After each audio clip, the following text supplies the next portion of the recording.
Eh bien, on a des camarades qui sont là de la région de Dijon, on a des camarades qui sont là de Bretagne, et on les remercie pour les déplacements qu'ils ont fait de venir jusqu'à Paris. Le symbole était important, mes camarades. C'était de venir aujourd'hui, ici, près de l'Assemblée nationale, pour mettre les députés devant leurs responsabilités. 2,8% sur l'Ondam, mes camarades, eh bien c'est ça, là, les morts qui sont devant nous, qu'on a symbolisés, voilà, par ces personnages qui sont là. Si l'hôpital n'a que 2,8% d'augmentation, mes camarades, ça sera encore des morts. Et nous on dit non, et nous on dit non, et nous on dit stop à cela. Mes camarades, aujourd'hui c'est une grande journée. Parce qu'aujourd'hui, comme l'a dit Yann, l'intersyndicale elle est soudée, mes camarades. Et cette journée-là, elle en appelle d'autres, mes camarades. Parce que la lutte et le combat par rapport à ça n'est pas fini. Les députés, lorsqu'ils sont à l'Assemblée nationale, votent des lois. Et quand ils sont dans leur circonscription, ce sont les mêmes à dire, surtout à l'hôpital, dans les conseils d'administration, ah ben c'est pas normal, hein. On n'a pas assez d'argent, nous, dans cet hôpital-là, c'est le mien. Et puis quand je vais monter à Paris, je vais essayer de faire du lobbying auprès du ministre de la Santé pour avoir 1 ou 2 millions de rallonges, mes camarades. Mais au même moment, c'est lui qui aura voté à l'Assemblée nationale le PLF qui aura fait que l'hôpital sera en déficit, mes camarades. On ne peut plus continuer comme ça. On a appris tout à l'heure, au détour d'une discussion avec un député, qu'une proposition de loi qui a été votée au Sénat va être présentée enfin à l'Assemblée nationale. C'est une proposition de loi sur les ratios.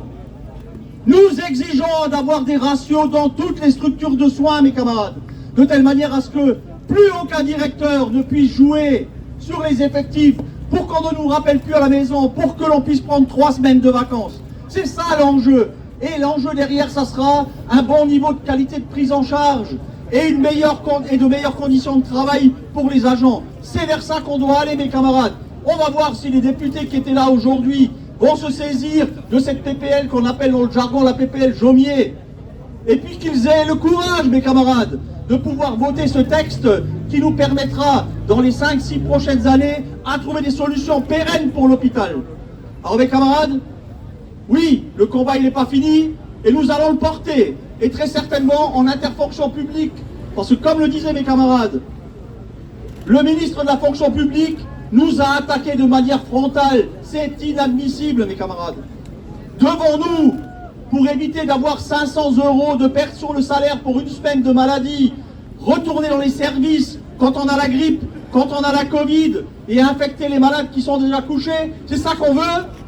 Eh bien nous on dit non. Nous on est pour la qualité des soins. Nous on est aussi pour que ces personnels qui depuis 20 ans se prennent une loi derrière l'autre, et toutes ces lois n'ont fait que ramener l'hôpital public dans la circonstance dans laquelle on est aujourd'hui. On se cogne contre le mur. Nous on en a marre et on dit stop.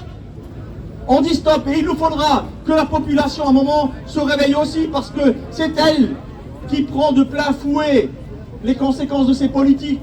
Quand on est 20 heures aux urgences, quand on est 40 heures aux urgences, lorsqu'on meurt aux urgences, mes camarades, c'est parce que, et vous le savez, il n'y a plus de lit derrière, les personnels quittent les établissements, ils en ont ras-le-bol, parce que quand on est en IFSI, on vous dit, ah, faire une toilette, il faut 25 minutes, et quand on est dans le service, on vous dit, quoi, 25 minutes? Mais tu vas passer la nuit à faire que les toilettes, c'est 4 minutes pour une toilette. Ça n'a pas changé depuis de très nombreuses années, mes camarades. Il faut que ça change. Nous ne lâcherons rien, et l'intersyndicale continuera à être unie, à être solide, mes camarades, parce que nous allons gagner. Merci.